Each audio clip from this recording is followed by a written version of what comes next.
I'm here with Dale Everett, a Free State Project signer, correct? Right. And you recently moved up to New Hampshire from California? Where was it? I lived in California for about 8 years, went back to my hometown of Atlanta for a little while, and then decided to move on up here. Okay. So I've been here a few months now. And you've recently done some things after you moved with cartoon drawing. Yeah, I did one cartoon just sort of on a lark, and people saw it and sort of encouraged me / pressured me to continue doing some more. So I went ahead and started trying to put them out on a regular basis. And you've created a website, correct? Right, anarchyinyourhead.com. And what's on there? What can people find? Well, they'll see a lot of different subjects. It's generally anti-statist and pro-freedom oriented, but I've tossed in 1 or 2 cartoons that are just humorous, that weren't really controversial. But now, what is it about your cartoons from all the other ones out there that makes them different? One thing that's different about them that people seem to really like is on a regular basis, some of them have Easter eggs in them. What's an Easter egg? An Easter egg is just a hidden component in the cartoon. If you find it and click on it, it takes you to another. Sometimes it zooms in and shows you something that you can't see at that resolution, or sometimes it shows you something completely different that's related to the cartoon.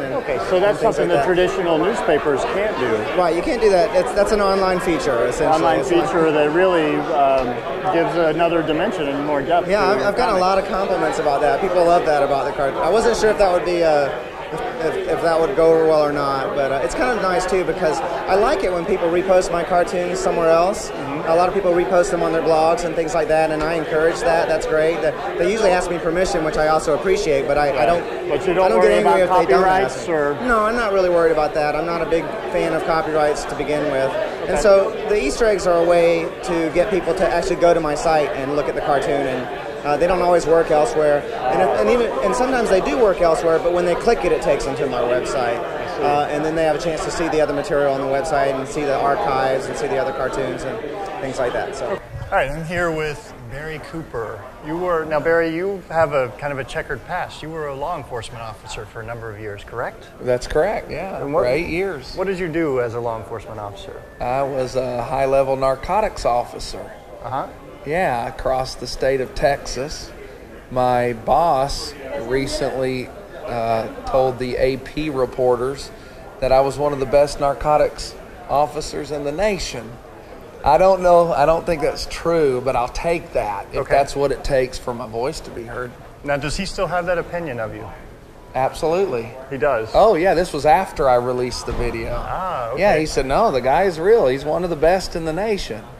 And like I said, I don't think I was, but I'm glad he said that, because that helped get my voice out.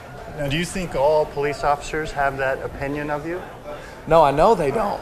What do you think some of them think? It's 50-50. There's 50% of the law enforcement that emails and calls and says, my God, finally, I can't say it in my department because I'll get fired, but we would rather spend our money, investigating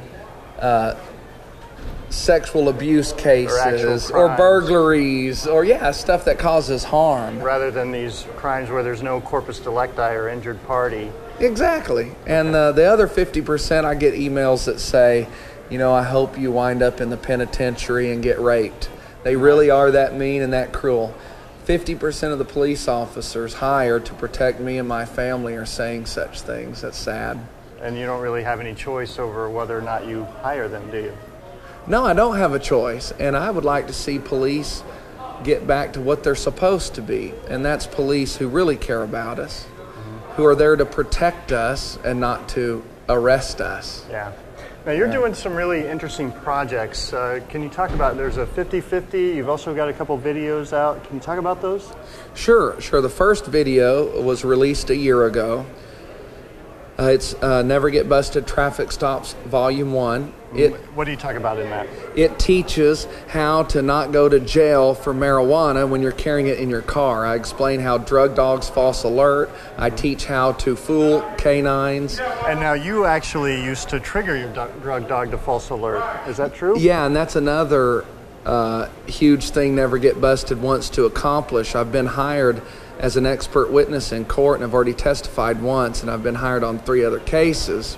And our goal is to get the Supreme Court to re-examine the powers of a drug dog, because If a citizen refused to consent to search with me, I would walk my dog around the outside of their vehicle, and if the dog failed to alert, I would trigger my dog to alert, oh, the dog's smelling drugs, and I would search their car. So we're trying to get the Supreme Court to re-examine and say, okay, well, if drugs are going to be illegal, let's use dogs to help cops find drugs, but never should we be able to use a dog for probable cause to search. Okay. And during your speech, you said something very interesting that I had never heard before, and that is that even if a drug dog is outside of your home and it alerts, that is not probable cause. Can you talk a little more about that? Yeah, case law is already out there. A canine alert on a home is not probable cause for search, only on a vehicle. And the reasoning behind that is, okay, if a dog alerts on a car on the side of the highway and cops leave to go get a search warrant, the car can drive off and with the evidence. Houses can't drive off. Ah, okay. Now, there's also a part of this, I believe you're looking for cases where things have not been done properly to help those, help with the legal defense fund to actually go after the police officers who are violating the law and, illegally searching properties. Is that true? Absolutely. In fact, I'm running for U.S. Congress, and if I win, the paycheck they give me, I'm going to use to sue abusive law enforcement. Now, what district are you running in? What area? District 31 in Texas. In Texas. What cities is that around? The cities are Leander, Texas, which is 8 miles north of Austin. Okay. And we're starting a project with Never Get Busted, to answer the question a bit ago, in February, whereby, and we're not looking for cases, we have the cases. I get emailed every day to crazy searches, and the answer to disrupting law enforcement's efforts to continue to imprison us is to sue them in federal court. So Never Get Busted will begin financing lawsuits against the police, the bad police. Yeah.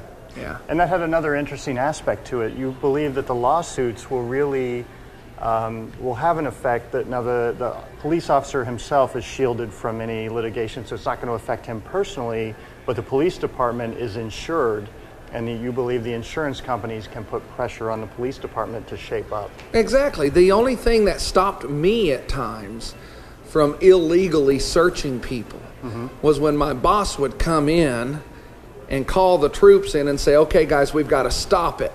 Our insurance company just paid a lawsuit. If that continues, they won't insure us any longer.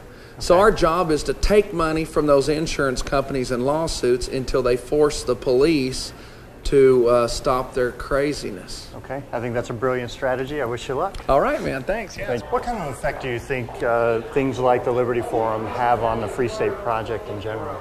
I think there's really three major effects. I think one effect is people who come here from all over the states want to move here earlier.